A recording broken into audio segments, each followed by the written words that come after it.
Bonjour, dans cette nouvelle vidéo, je vais partager avec vous une méthode simple pour intégrer les tables d'addition, de multiplication, de soustraction, notamment si vous avez des enfants.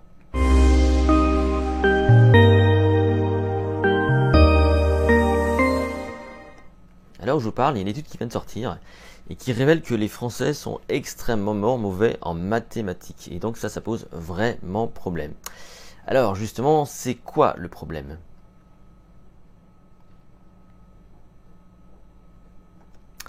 Le problème, c'est que sans doute, on n'a pas de bonnes méthodes pour apprendre les mathématiques ou pour les faire aimer. Moi, par exemple, j'ai détesté les maths à l'école. Vraiment, j'ai vraiment détesté ça.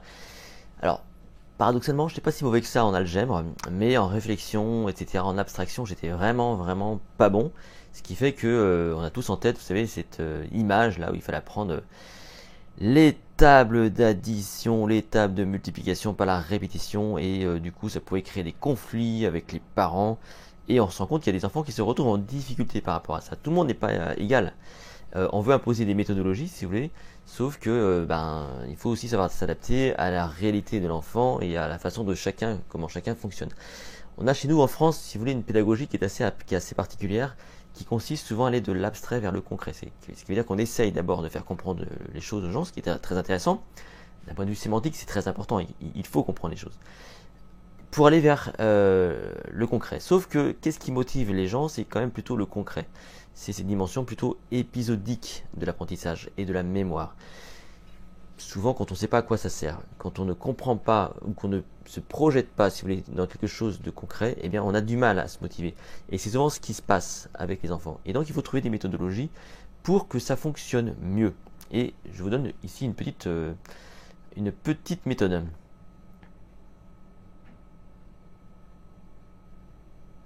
Retenez que souvent, quand un enfant ou qu'une personne est en difficulté face à l'apprentissage, c'est souvent le contexte qui fait défaut. Et donc, c'est ce contexte-là qu'il faut résoudre.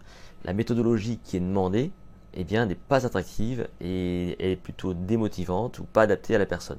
Donc, il faut trouver un moyen de travailler sur la motivation et l'intérêt donc de l'apprentissage. Souvent, qu'est-ce qui marche bien? C'est le jeu, c'est l'apport ludique. Et ça, vous le savez, on apprend facilement par le jeu. La preuve, c'est que la plupart d'entre vous, eh bien, vous adorez jouer à des jeux comme Trivial Pursuit, qui vont vous apprendre des choses. Vous aimez faire des quiz, vous aimez jouer au Burger Quiz ou à ce genre de choses, qui quelque part, eh bien, vont aussi vous apporter de la culture générale ou des connaissances de façon amusante. C'est aussi pour ça qu'on aime aussi les vidéos. Ça paraît plus ludique, plus amusant, ça paraît plus attractif, tout simplement. Donc moi, ce que je vais vous montrer maintenant, c'est ce qu'une maman un jour m'a partagé. Elle s'appelle, je lui rends hommage ici, elle s'appelle Marie-Laure.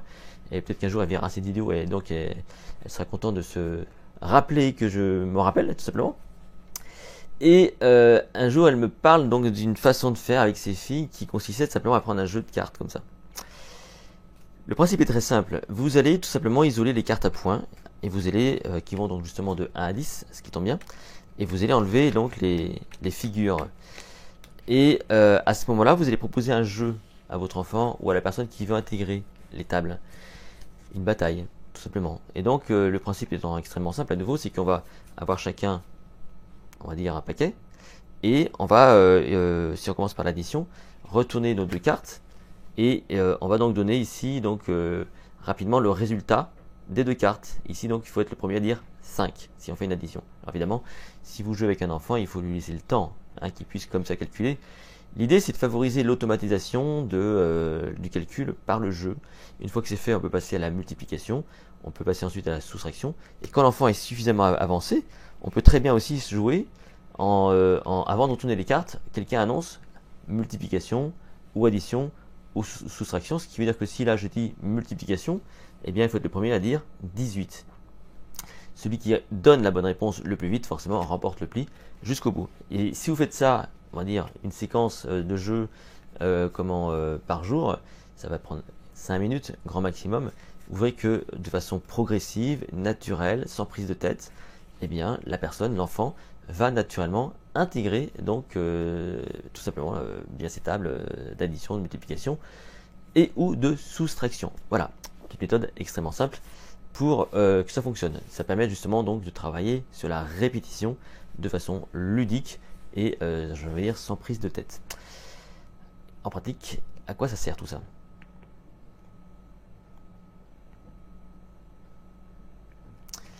Les tables, c'est hyper important. Les tables d'addition, de calcul mental, etc. D'abord, ça vous oblige à faire preuve d'abstraction, ça vous oblige à automatiser donc cette tâche. C'est aussi ce qui vous rend efficace. Et ce qui est très important parce que cette étude qui montre que les Français sont nuls en maths, tout simplement nous renvoie aussi à toute cette démarche scientifique qu'il faut avoir dans la vie pour garder l'esprit critique. Hein, j'y reviens, j'en ai déjà parlé de l'esprit critique, mais les mathématiques, ça vous permet donc d'être agile aussi, d'avoir cette capacité, si vous voulez, donc à manipuler des informations un peu abstraites pour mieux réfléchir et tout simplement mieux raisonner. Alors, encore une fois, moi je ne suis pas un matheux de base, loin de là, hein, j'étais en difficulté à l'école. J'ai appris à aimer les maths, j'ai appris aussi à m'intéresser aux sciences et à faire preuve d'abstraction. Et aujourd'hui, effectivement, voilà, je comprends un peu mieux tout ça. C'est aussi parce que j'ai abordé les choses un peu différemment. Je suis parti de mes passions. Hein. Moi, j'ai mes passions autour de l'illusionnisme et la mémoire aujourd'hui. Et c'est à travers ces passions-là que je me suis intéressé aux sciences, les sciences molles, les sciences dures, pour effectivement avoir un esprit un peu plus scientifique que ce que j'avais autrefois. Si cette vidéo vous a plu, n'hésitez pas à la liker, à la partager. Vous pouvez évidemment vous abonner, vous devez vous abonner à cette chaîne YouTube. D'ailleurs, tiens, quand vous likez, hein, c'est important, quand vous faites un petit pouce là, c'est bien parce que pour le référencement de cette chaîne, ça aide a priori. Donc c'est bien si vous likez. Vous pouvez aussi me retrouver sur mon site https://les-secret.com et retrouver le protocole MemoCamp. Quant à nous, on se retrouve très prochainement pour une nouvelle vidéo.